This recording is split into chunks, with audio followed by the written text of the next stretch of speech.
Ada hampir 10 juta generasi Z tidak bekerja dan tidak sekolah.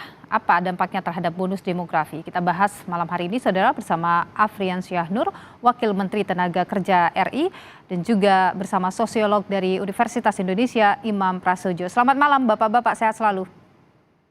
Selamat malam. Ya. Selamat malam, Mbak Nilu dan Mas Imam. Selamat malam, Pak Afriansyah. Baik, saya ingin ke Pak Wamen dulu ini. Hampir 10 juta Gen Z ini tidak bekerja. Kalau tadi Anda sempat menyebutkan ini soal pelatihan saja, apakah hanya itu saja masalahnya, Pak Wamen?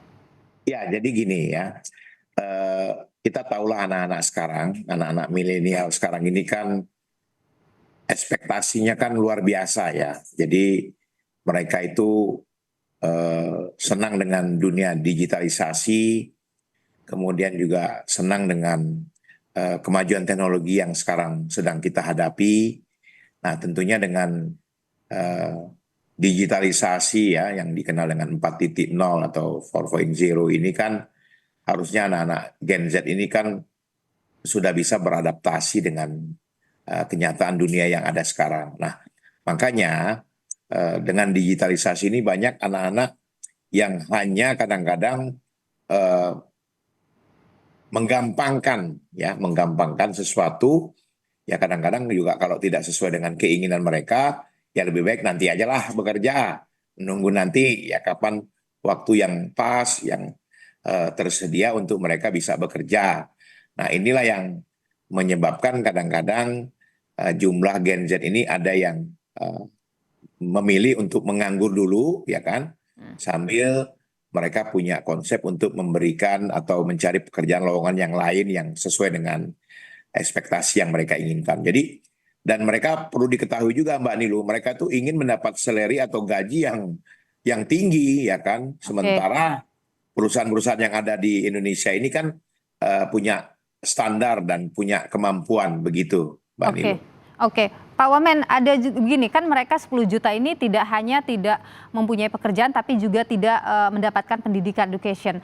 Nah, datanya juga menyebutkan ada beberapa masalah, yaitu soal akses, baik itu akses pendidikan, akses transportasi, akses ke pekerjaan. Bagaimana Kemenaker melihat soal akses ini?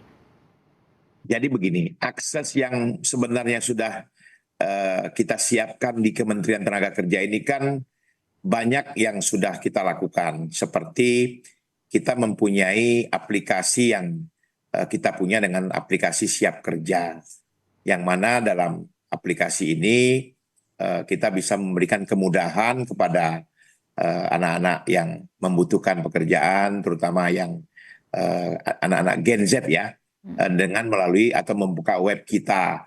Disitulah mereka akan mengetahui, artinya si pencari kerja dan si penerima kerja ini akan betul-betul bisa mengikuti apa perkembangan yang ada di informasi Kementerian Tenaga Kerja. Nah, akses-akses inilah yang harusnya kita edukasi, kita sampaikan ke mereka melalui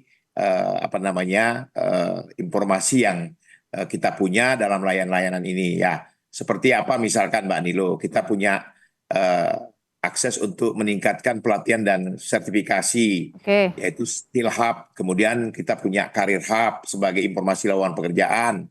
Dan kita juga mempunyai fasilitas pekerjaan mandiri yang disebut dengan BIS Hub. Nah, ini yang kita sedang kembangkan untuk anak-anak Gen Z mau mengikuti atau membuka akses yang ada di Kementerian Ketenagakerjaan. Begitu. Oke, Pak Wamen, begini, ini kan ada soal pendidikan ya. Persoalan pendidikan menjadi juga masalah, jadi yang memutus juga akses mereka mendapat pekerjaan. Kalau kita lihat ini persyaratan di Bursa Kerja, ini mewajibkan syaratnya itu strata pendidikannya tentu S1. Jangan lihat swastanya saja ya Pak Menteri, PNS saja kan harus S1. Kalau kita lihat juga BUMN kemarin bahkan ada pakai syarat IPK. Ini kan ironi Pak Menteri, bagaimana ini? Ya, memang syarat yang dibuat oleh masing-masing institusi yang ada, itu kan memang sesuai apa yang mereka inginkan. Jadi mereka ingin merekrut pekerja atau tenaga kerja yang berpotensi atau berkualitas, mempunyai skill dan kemampuan. Nah, sebenarnya syarat-syarat yang disampaikan oleh Mbak Nilu tadi harusnya bisalah mereka ikuti dengan baik. Tetapi dari yang ada sekarang biasanya ya nanti kita juga mungkin akan menghimbau kepada dunia usaha, dunia industri, termasuk juga Menpan RB ya, yang sebagai orang yang merekrut tenaga kerja di tingkat ASN atau PNS, agar syarat-syarat tadi seperti yang disampaikan minimal S1, ya kan, itu memang harusnya tidak harus S1 tapi harus adalah punya kemampuan skill dan kompetensi sehingga mereka juga bisa bekerja pada bidang yang mereka inginkan. Nah, ini tentunya harus digarap bersama dengan Oke. stakeholder, dengan regulasi yang harus kita punya. Ini kebijakannya memang harus kita ambil dengan berbagai macam lembaga dan kementerian yang terkait soal Oke. bagaimana kita bisa mengedukasi Gen Z ini untuk bisa bekerja di tempat yang mereka inginkan. Oke, ada juga ini Pak Wamen, Ya. harus berpengalaman. Kalau kita bicara Gen Z, mereka adalah fresh graduate, akses mereka akhirnya ke pekerjaan juga susah begitu. Ini gimana ini Pak Wamen? Jadi Mbak Nilu, ya memang yang namanya perusahaan itu kan ingin mendapatkan yang terbaik, ya kan. Oke. Nah, jadi harus berpengalaman. Nah, oleh karena itu Kementerian Ketenagakerjaan mempunyai atau memfasilitasi program yang memang membuat anak-anak untuk bisa magang. Jadi anak-anak yang magang, yang kita didik, kemudian kita juga lakukan pelatihan-pelatihan, ya kan, yang kementerian punya. Tapi memang, ya kenyataannya jumlah yang memang masih bisa direkrut itu memang sangat belum maksimal. Jadi Oke. memang ini yang harus kita perhatikan agar bisa kita membuka kesempatan kerja kepada mereka agar bisa mereka magang dan mereka juga Oke. bisa melakukan rekrutmen untuk atau perusahaan tadi untuk memberikan kesempatan kerja kepada mereka yang baru keluar atau tidak ada pengalaman sama sekali. Nah, ini yang Oke. harus kita lakukan. Baik, saya ingin ke Pak Imam dulu. Pak Imam, kalau Anda sendiri melihat fenomena ini bagaimana sih? Bahkan kalau saya breakdown lagi ini dari sisi gender saja, ini perempuan yang tertinggi begitu yang tidak bisa mendapatkan akses pendidikan dan akses kerja. Apa yang salah di sini?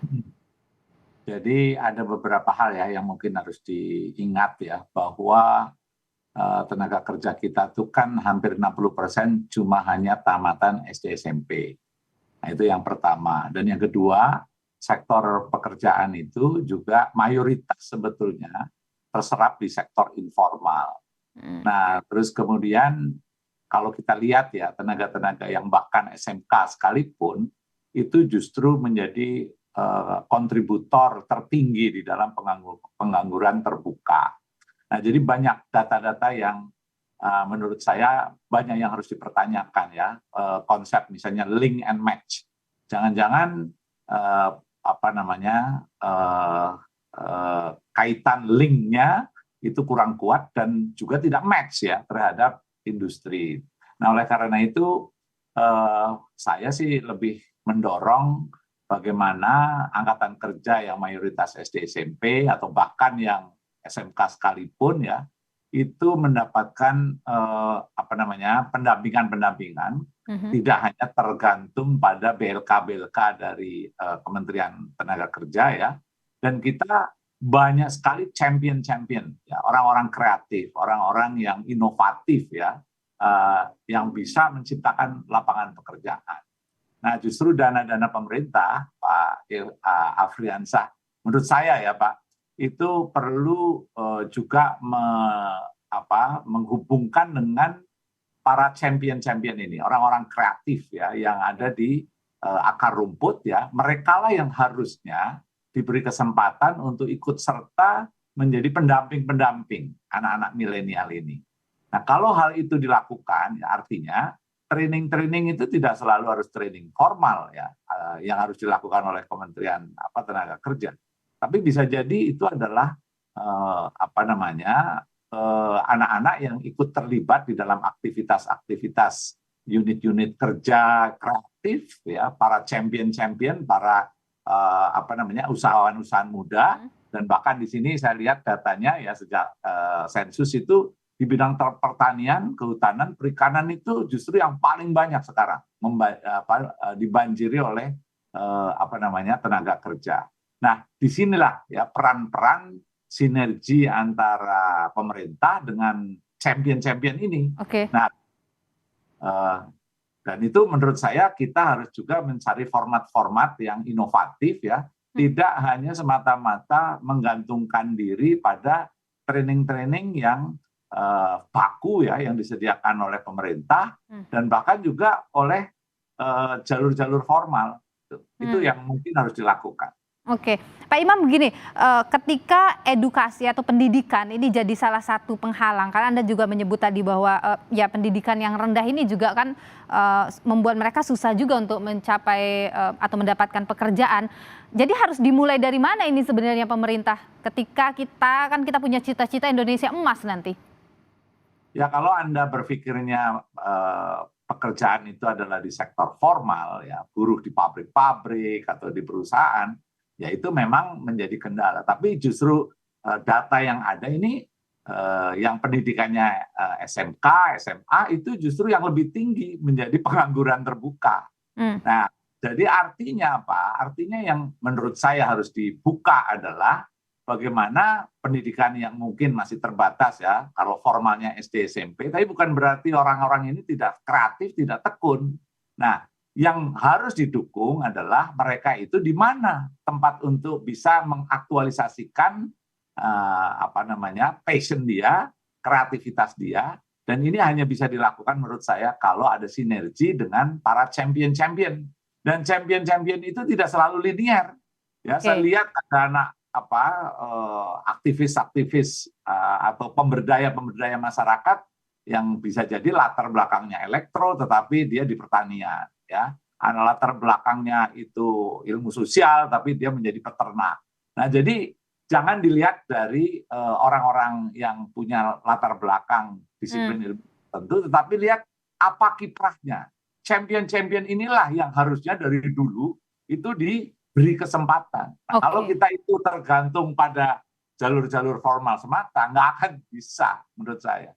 Oke, Pak Menteri bagaimana itu masukan yang disampaikan oleh Pak Imam? Memang mungkin Mas Imam melihat kacamatanya dari dunia pendidikan yang formal ya. Dan memang sekarang ini Indonesia ini kan masih pada predikat bahwa usia pendidikan yang SMP ke bawah itu lebih besar daripada yang tingkat pendidikan di atas. Nah, oleh karena itu Kementerian Tenaga Kerja yang salah satunya tadi adalah untuk mengatasi bagaimana keinginan perusahaan agar supaya ada sarjana S1 atau ada semacam pengalaman kerja. Makanya kita membuat agar pendidikan itu ada magang, ya kan? Yang mana magang ini mengantisipasi untuk tenaga kerja yang tidak punya pengalaman. Oke. Nah, yang kedua, kami dari Kementerian Tenaga Kerja juga bekerja sama dengan dengan seluruh kekuatan yang ada, stakeholder yang ada, sudah membuat sertifikasi. Sertifikasi inilah pengganti ijazah yang diinginkan oleh perusahaan tadi, misalkan minimal harus S1. Sementara dia punya skill dan kemampuan yang sudah bersertifikasi. Nah, ini kan sangat membantu sehingga perusahaan tidak juga bisa menolak. Dan Perpres tahun 2023 soal Perpres nomor 57 ini kaitannya adalah soal seluruh perusahaan atau seluruh institusi yang ada itu wajib lapor lowongan kerja. Ini sudah kita kembangkan karena Perpresnya keluar di bulan September 2023 Mbak Nilu. Jadi ini untuk juga agar perusahaan-perusahaan tadi membuka diri gitu kan untuk semua masyarakat yang punya kepentingan untuk mencari lowongan kerja tadi. Nah, ini yang kita lakukan, Mbak Nilu. Itu yang paling penting itu dilakukan, tapi akses yang kepada masyarakat ini yang paling penting ya Pak Wamen ya. Mudah-mudahan masyarakat bisa mengakses itu semua yang Anda sampaikan. Saya terakhir ke Pak Imam, Anda optimis Indonesia emas bisa kita kelola dengan baik, bisa kita raih dengan baik Mas Imam di tengah situasi ini? Kalau kita cara pendekatannya itu inovatif, saya kira bisa dilakukan ya. Dan fokusnya jangan hanya semata-mata berharap orang itu terserap di sektor formal. Karena kenyataannya ya bahkan dari sensus dari kapanpun itu selalu sektor informal lah yang menjadi kartu pengaman. Nah, problemnya adalah bagaimana orang-orang yang pengangguran tadi ya, yang tidak terserap, belum training itu bisa dijodohkan lah dengan unit-unit usaha kreatif ya, dan jangan terlalu menurut saya fokusnya hanya penyerapan di sektor formal, karena kenyataannya sektor informal ya, ini sekitar sensus saja kan 70 juta ya, 74 juta, sedangkan sektor formal hanya 57 juta, itu artinya di bawah 50% yang sektor formal. Itu yang harus dikuatkan ya di sektor informal tadi. Terima kasih Pak Imam Prasojo, sosiolog dari Universitas Indonesia, dan terima kasih juga Pak Afriansyah Nur, Wakil Menteri Tenaga Kerja RI. Terima kasih sudah bergabung.